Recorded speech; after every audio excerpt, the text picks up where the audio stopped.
जानिए श्री कृष्ण के जन्म की दिव्य कथा, उनका जीवन और सनातन धर्म में उनके अमूल्य योगदान। इस वीडियो में हमने श्री कृष्ण के माता पिता, जन्म का स्थान और उनके अवतार के उद्देश्यों के बारे में विस्तार से चर्चा की है। साथ ही यह वीडियो आपको उनके जीवन से प्रेरणा लेकर अपने जीवन में धर्म, कर्म और भक्ति का महत्व समझने में मदद करेगा। हमारे channel divine path with Anil पर जुड़े और ऐसी ही प्रेरणादायक कथाएं और आध्यात्मिक जानकारी प्राप्त करें। श्री कृष्ण का जन्म भारतीय संस्कृति और सनातन धर्म के इतिहास में एक महत्वपूर्ण घटना है। उनके जन्म का उल्लेख महाभारत, भागवत पुराण, हरिवंश पुराण और अन्य वैदिक ग्रंथों में मिलता है। यह घटना द्वापर युग में घटित हुई थी और इसे अत्यंत दिव्य और चमत्कारी माना जाता है।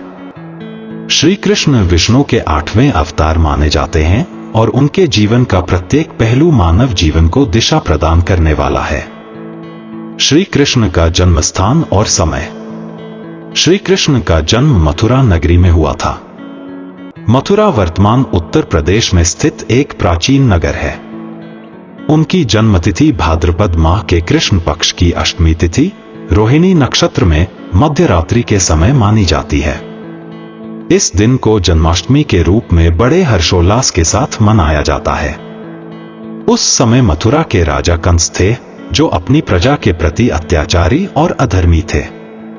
श्री कृष्ण का जन्म कंस के अंत के लिए और धर्म की पुनर्स्थापना के उद्देश्य से हुआ था। श्री कृष्ण के माता पिता। श्री कृष्ण के पिता का नाम वसुदेव और माता का नाम देवकी था। वसुदेव यदुवंश के प्रमुख थे और मथुरा के निवासी थे।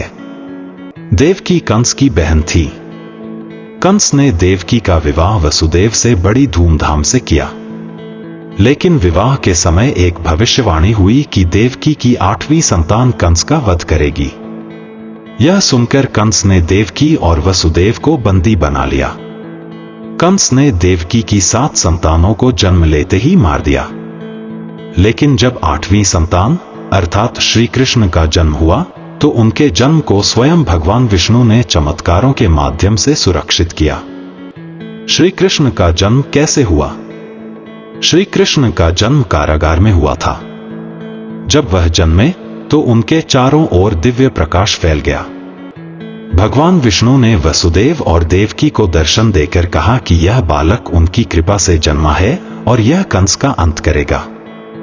वसुदेव और देवकी की रक्षा के लिए भगवान विष्णु ने यह व्यवस्था की कि वसुदेव बालक को गोकुल में नंद बाबा और यशोदा के पास छोड़ आए। भगवान की कृपा से उस रात यमुना नदी में जलस्तर घट गया और वसुदेव श्री कृष्ण को टोकरी में लेकर गोकुल पहुंचे। गोकुल में नंद बाबा और यशोदा ने कृष्ण को अपने पुत्र के रूप में पाला। इसी कारण उन्हें नंदलाल और यशोदा नंदन भी कहा जाता है। सनातन धर्म में श्री कृष्ण का योगदान। धर्म की पुनर्स्थापना। श्री कृष्ण ने अधर्म के विनाश और धर्म की स्थापना के लिए कई लीलाएं की। उन्होंने कंस, पूतना, केशी, अघासुर और अन्य असुरों का वध किया। भागवत गीता का उपदेश। महाभारत के युद्ध में अर्जुन को मोह से निकालने और धर्म का ज्ञान देने के लिए श्री कृष्ण ने श्रीमद् भगवत गीता का उपदेश दिया। गीता का ज्ञान आज भी मानव जीवन का पथ प्रदर्शक है। इसके प्रमुख संदेश हैं: कर्म किए जा, फल की चिंता मत कर। हर परिस्थिति में धर्म का पालन करो। आत्मा अमर है और यह जन्म मृत्यु के बंधन से मुक्त है। भक्ति का प्रचार। श्री कृष्ण ने भक्ति को धर्म का सर्वोच्च साधन बताया। उन्होंने गोपियों के साथ रासलीला, माखन चोरी और गोकुल वासियों के साथ बाल लीलाएं कर यह सिखाया कि ईश्वर को प्रेम और भक्ति से प्राप्त किया जा सकता है। समाज सुधारक के रूप में योगदान। श्री कृष्ण ने वर्ण और जाति के भेदभाव को समाप्त करने का प्रयास किया। उन्होंने द्वारका नगरी का निर्माण किया और इसे न्याय और धर्म का केंद्र बनाया।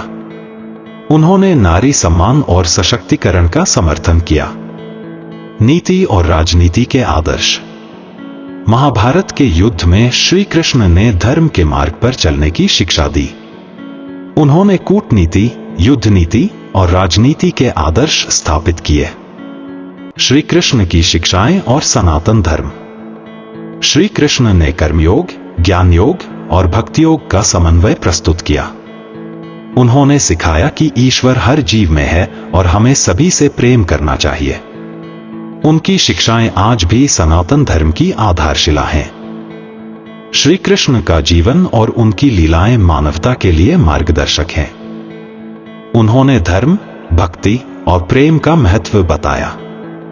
उनका जन्म अधर्म के नाश और धर्म की स्थापना के लिए हुआ था। उनका योगदान सनातन धर्म के प्रचार और उसके संरक्षण में अमूल्य है।